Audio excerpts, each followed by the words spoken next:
Olá, boa tarde. Aqui é a professora Sônia Dias e nesta tarde, nosso vídeo da tarde, nós vamos conversar um pouquinho sobre, acho que o sentido da vida, não sei, vamos dizer assim, né? Eu tenho refletido muito sobre a minha vida em relação a muitas coisas, né?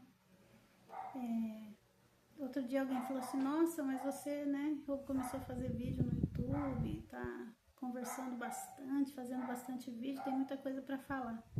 Na verdade, eu tenho tido muita sede de Deus, né?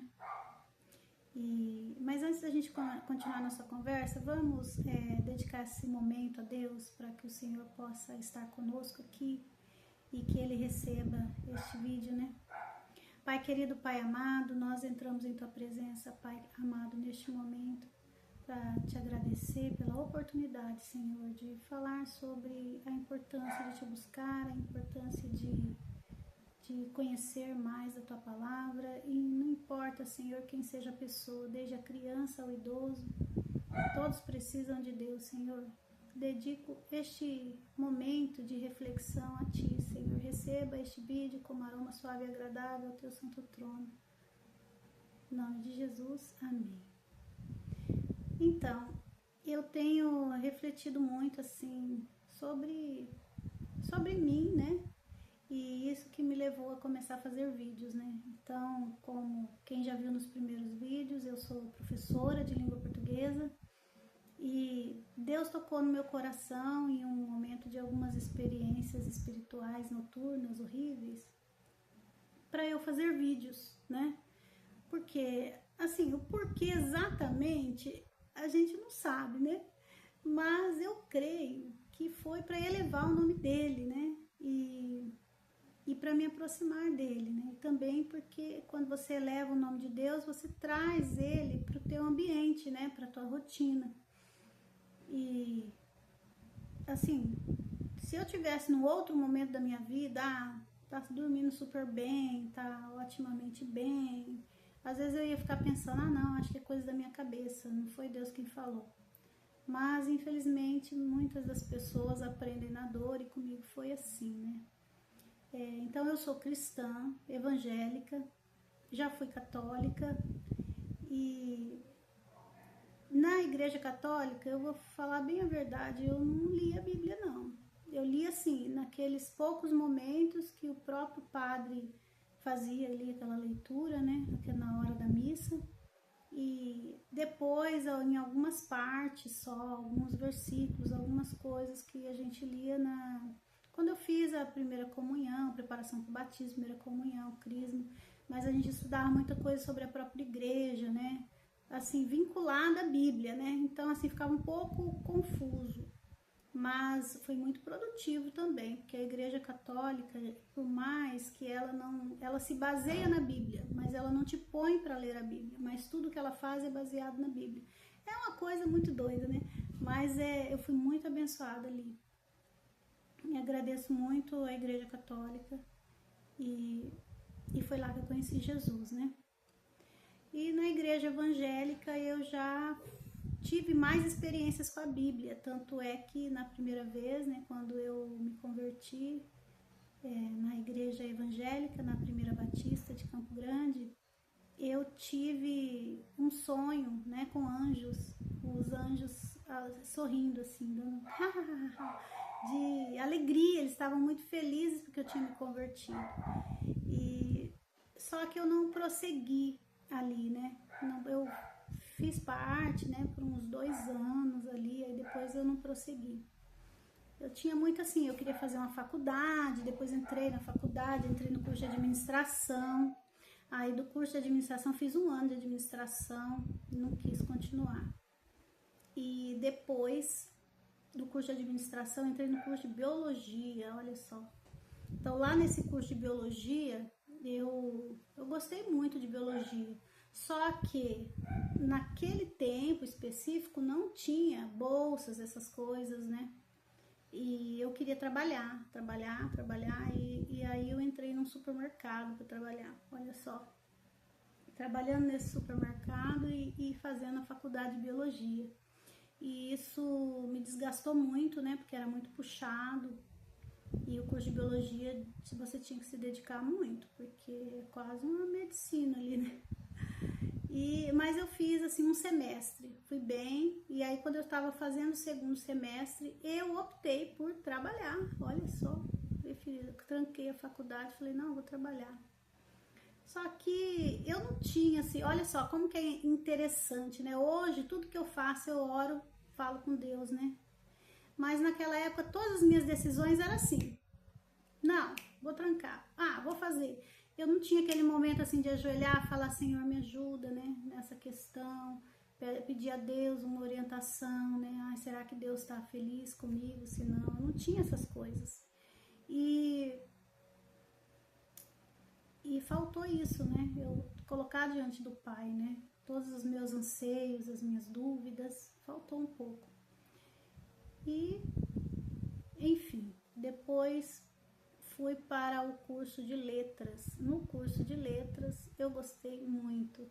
E o curso de letras foi quando eu tinha tido um apendicite, que aí eu não pude trabalhar. Então assim, eu deixei biologia para trabalhar e depois foi indo, eu tinha muita dor no estômago, nossa, muitas dores, eu não entendi o que era.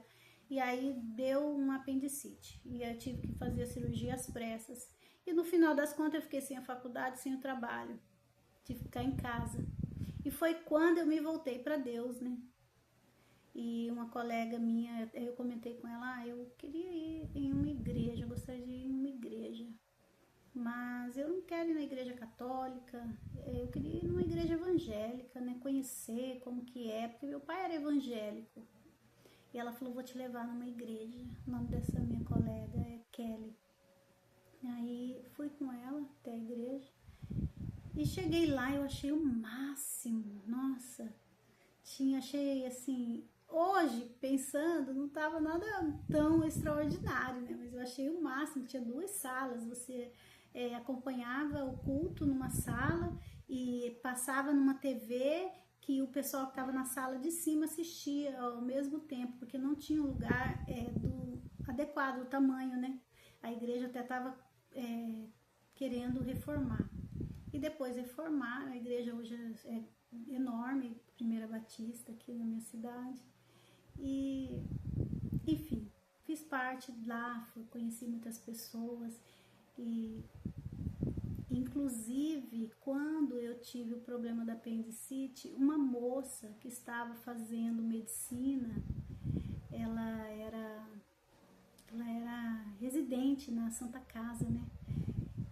Ela me atendeu, né, para ver, porque eles veem tudo, né, se é alguma coisa ginecológica, se é alguma outra coisa, e aí descobriram que não, aquela minha dor. Eu já sabia que era alguma coisa no estômago, intestino, alguma coisa, não sabia identificar o que era.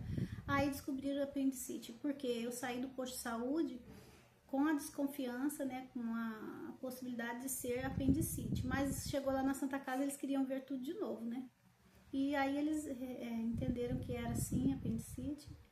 E depois, nesse meio período aí, quem me atendeu foi uma médica residente. E depois eu fui para essa igreja Primeira Batista, e quem eu encontro lá no grupo de jovens que me indicaram para entrar, essa médica. Ela era uma jovenzinha, fazia parte do grupo de jovens, né? Essa médica chamada Andréia. Hoje ela é uma médica muito, muito famosa aqui na minha cidade e muito competente, muito respeitada. E, enfim, fiz parte desse grupo de oração, nós orávamos bastante. Mas eu tinha assim um peso, tinha hora assim que eu achava assim sem graça. Hoje eu entendo que é opressão espiritual isso daí, para você sair da tua fé, né? Mas eu não tinha esse entendimento e aí eu queria conhecer ter um namorado, né? E, enfim, foi que eu me casei, né?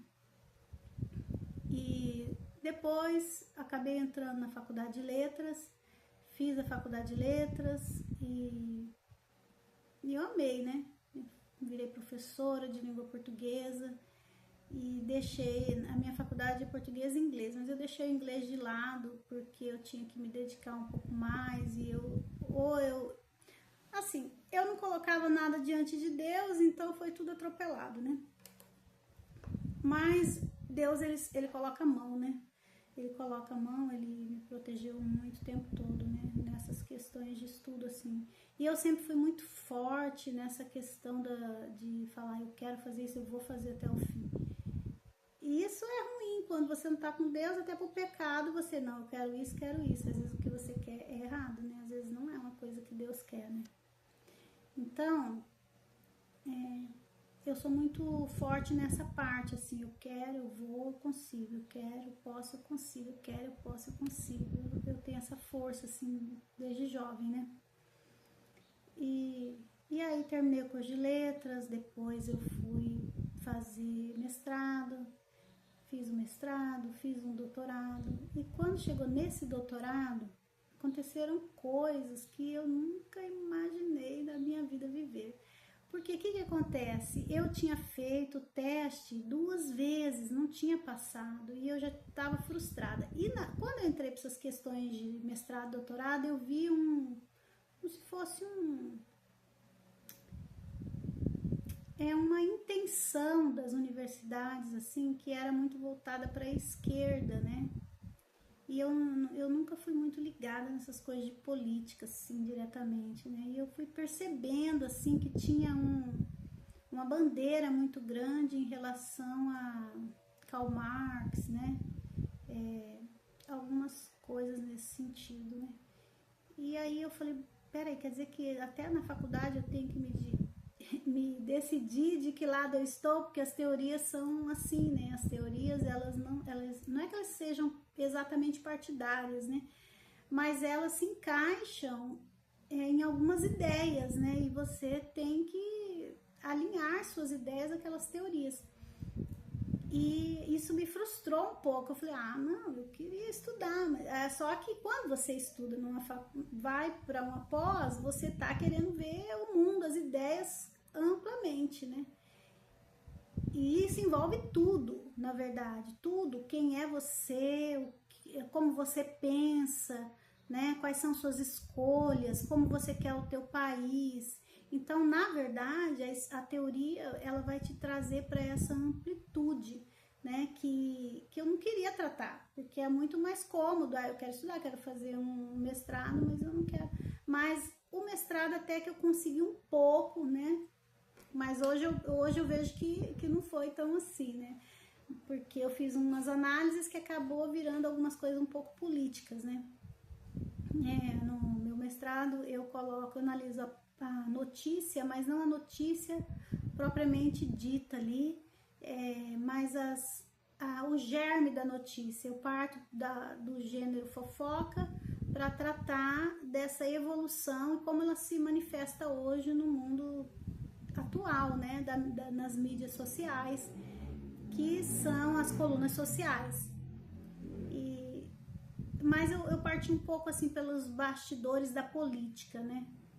E eu comecei assim muito crua, né? Porque o que aconteceu? Um professor, ele gostava de temas inusitados. Uma pessoa fez um mestrado falando do bombom. Eu falei, nossa, faz um mestrado falando do bombom, então eu vou fazer falar da fofoca. Mas não fiquei na fofoca, fui para notícia, né? Aí vi lá que tem a imprensa rosa, a imprensa marrom, né?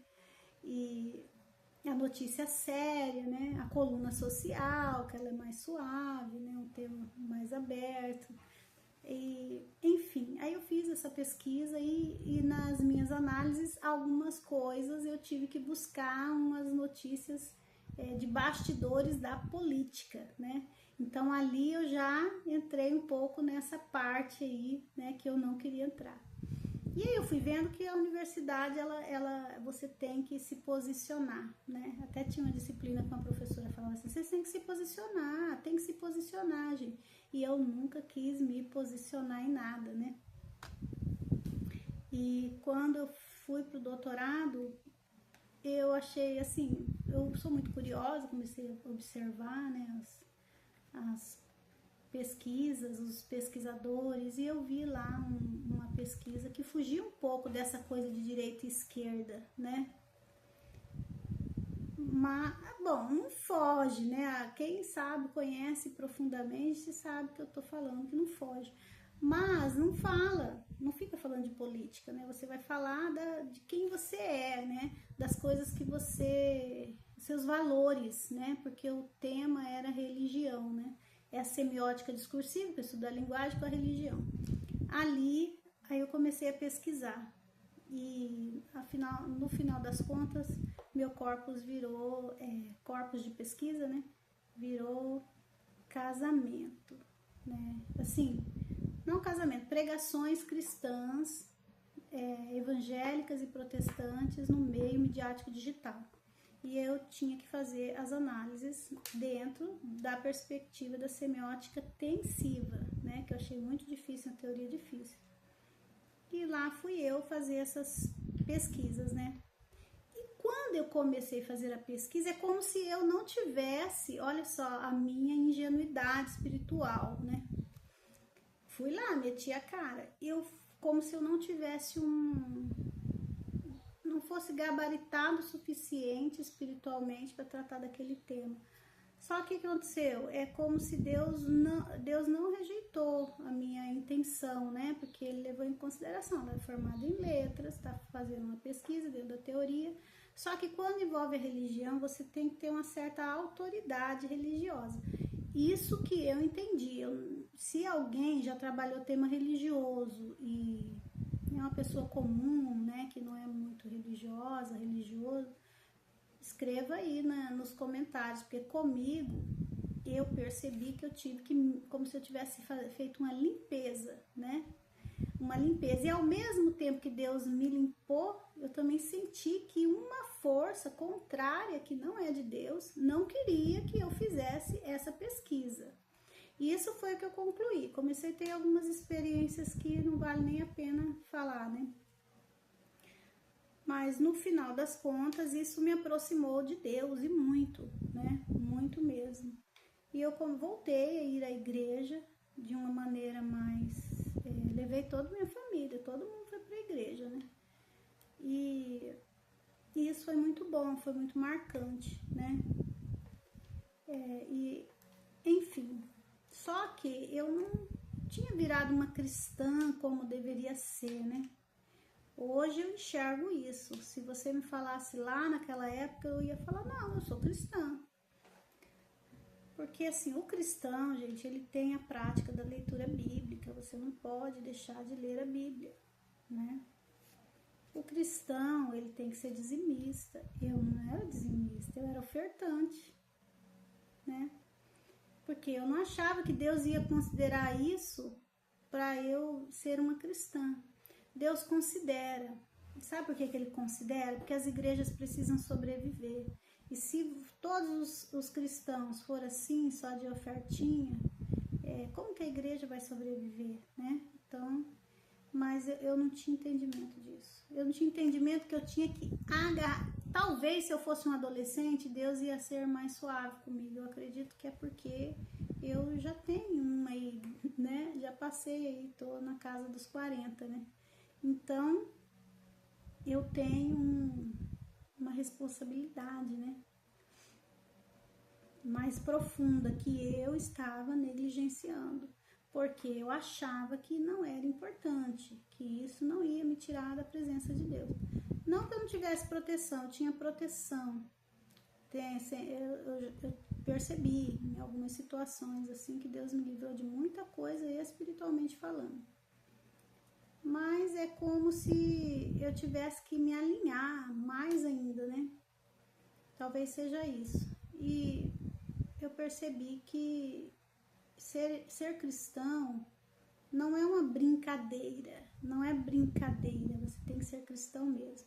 Inclusive, esses tempos eu tive um sonho como se estivesse recebendo uma ordem, um sonho, não sei dizer. Uma noite que não foi nada agradável. Para falar a verdade, eu sempre dormi muito bem, mas eu tive algumas experiências que me desconcertaram mesmo, espiritualmente falando, e eu fiquei muito triste. Hoje eu tô buscando todas as ferramentas possíveis para acabar com isso. Gente, e assim, eu não sei, parece que foi algo mandado, porque até assim, tentaram invadir meu e-mail, meu e-mail por 2 vezes, tentando assim colocar a senha, sabe? Testando a senha. E isso me entristeceu, né? Porque assim, Deus ele revela as coisas pra gente, né? Eu não vou entrar nessa questão de que me mostrou quem era, coisa do tipo, mas me entristeceu, porque assim, eu sempre fui uma pessoa tranquila, né? Nunca busquei fazer o mal para ninguém, inclusive mesmo quando eu não estava indo à igreja nenhuma, sempre eu pensava em Jesus Cristo.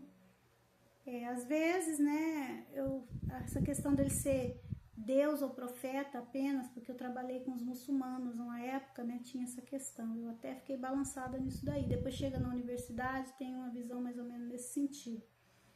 Assim, com algumas pessoas, assim, que eu percebi isso, né, que a religião, ela é um meio de controle, mas se tira a tua fé, o teu Deus, o que você faz se você tem uma noite de perturbação noturna? Você não tem que buscar Deus, você vai buscar o quê? Se você, né? Então eu não entendo muito as pessoas que falam que Deus não existe, porque Deus existe. Bom, enfim, aí eu sei que numa dessas noites ruins, eu vou resumindo, porque tem só eu entendi o seguinte: só compensa você falar coisas boas, coisas que experiências ruins não compensa não, até porque se você falar muito mal, ele não gosta que fala, né? Eu não sabia disso. Nem isso eu sabia. Então eu tô entrando num curso chamado Rema. Engraçado, ele veio lá dos Estados Unidos, né? Esse curso. Eu vou fazer o curso Rema, a duração de 2 anos. E para eu aprender mais, eu tô com sede de aprender, porque chega de meter a cara aí, né? Mas eu tive experiências, inclusive, com esse doutorado, para onde eu devo ir, o que eu devo fazer. Só que ao mesmo tempo eu senti um atrapalho em relação a isso. Eu acho que essas experiências espirituais são para esse atrapalho do meu destino, né? Como se não quisesse. Olha só, eu tive uma experiência, depois que eu terminei esse doutorado, eu senti assim uma coisa assim, falando de dentro de mim assim, eu tava vindo do trabalho, falou assim, o que eu tinha para você aqui já acabou. E falou forte assim por dentro de mim, assim, uma coisa vibrante, né? E vocês acreditam, eu fui ver as placas solares para colocar aqui na minha casa. Meu Deus, na noite que eu tava para decidir dar resposta para o homem no outro dia, eu não dormi direito, não conseguia dormir direito, como se dissessem para eu não, porque tudo que eu tenho que fazer eu tenho que colocar diante de Deus. Realmente, eu não tinha orado. E aí, agora acabou que eu desisti. Eu falei, nossa, acho que Deus não quer que eu coloque. Mas o que é? Eu acho que tá acontecendo comigo aquela coisa assim que o que eu tinha pra você aqui já acabou.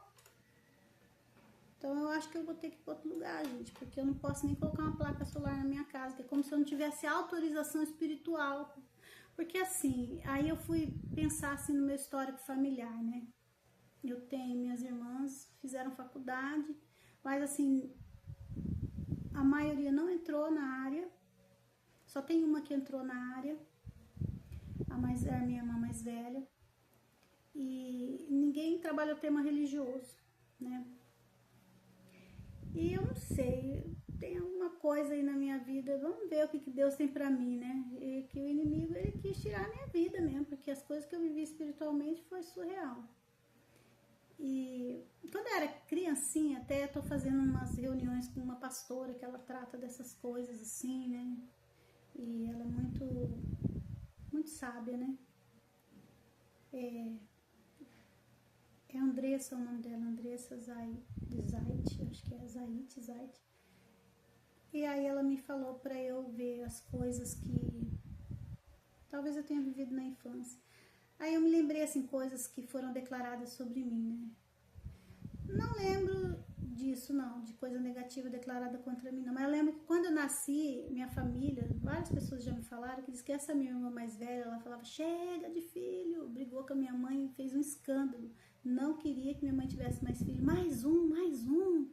E minha mãe, assim, tadinha, quando eu nasci foi uma acusação, assim, como se ela tivesse feito uma coisa super errada, ter mais uma filha, porque ainda saiu no meu registro assim, 6º filho do casal, né? Então teve esse peso, assim, de que já era até o quinto som, o sexto já foi demais. Mas depois de mim ainda teve mais uma, né?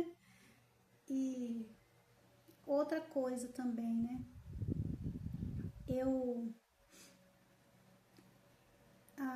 Teve uma época na minha vida, acho que eu tinha uns 7 anos. Eu devia ter uns 7 anos, 7 para 8 anos. Acho que o período que ia começar a nascer o seio, né? Começar a ficar mais mocinha, começar a desenvolver assim, algo assim. Nesse sentido, eu fiquei doente, mas eu sentia dores nas duas pernas, dor de cabeça, fraqueza, tudo. E minha mãe, mas o que aconteceu com essa guria? Nem eu sei. Eu fiquei fraca e minha mãe me levou ao médico, ficou um tempão. Várias vezes me levou ao médico, eu vivia mal, assim. E fraca. Eu me lembro de um remédio, nossa, aquele remédio parecia que eu tava tomando merda. Eu odiava e minha mãe vinha com a cinta, toma esse remédio. Odiava aquele remédio e tomava, né? Eu lembro uma vez que eu não comia, não sei quantos dias que eu não comia, aí minha mãe, o que você quer? Aí eu escutei, tava tendo uma festa junina na escola, na esquina, e aí eles estavam anunciando no microfone cachorro-quente, aí eu pedi. Aí minha mãe trouxe cachorro-quente. Quando ela trouxe cachorro-quente, eu não queria mais, porque na verdade eu criei uma fantasia que eu ia comer, mas eu não conseguia comer nada, eu não tinha interesse, não tinha vontade de comer nada. E aí ela vai comer, aí queria me bater pra eu comer, tá bom, aí comi, mas eu não queria comer, né, o cachorro quente. Eu fiquei bem mal mesmo, né, e aí eu me lembro, eu não conseguia nem pentear meu cabelo, e aí teve um dia, não sei se era de manhã ou tarde, chegou uma visita na minha casa, eu sentada num banco, tão fraca, sentei num banquinho lá fora, e aí a visita falou assim: nossa, por que você tá com esse cabelo desse jeito? Eu nem lembrava de cabelo, de nada. Ah, essa menina andou muito doente e tal, minha mãe falando, né? Ela falou assim, ela não dá conta de pentear o cabelo, que ela tá muito fraca. Aí ela falou assim, eu vou pentear o cabelo dela. E aquela moça, ela fez um serviço social, porque ela penteou meu cabelo, demorou, hein? Penteou com toda a calma, toda a paciência. O nome dela é Miriam. Penteou meu cabelo, penteou, e ficou bem arrumadinho, né?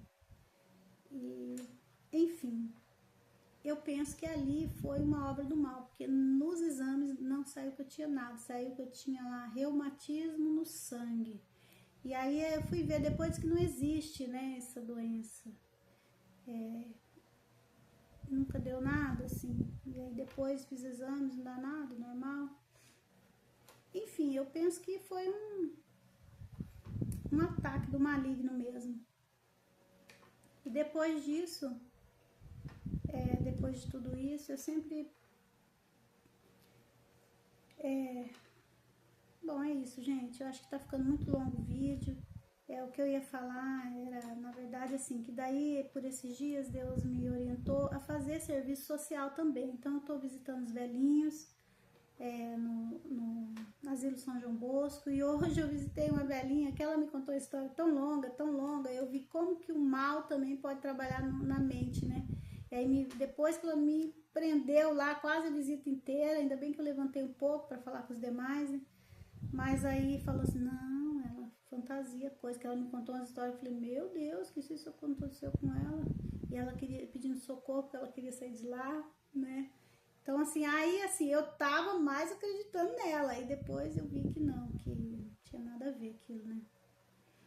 Não que não tenha nada a ver, né? Mas que ela tava lá, mediante uma ordem judicial, que tava tudo sob controle, que o asilo tava sabendo de todas as coisas, né? E algumas coisas ela tava realmente delirando. Então, eu também não tenho intenção de entrar muito profundo nessas coisas. Eu acho que às vezes é melhor eu levar a palavra do que ficar ouvindo, dependendo do idoso, né?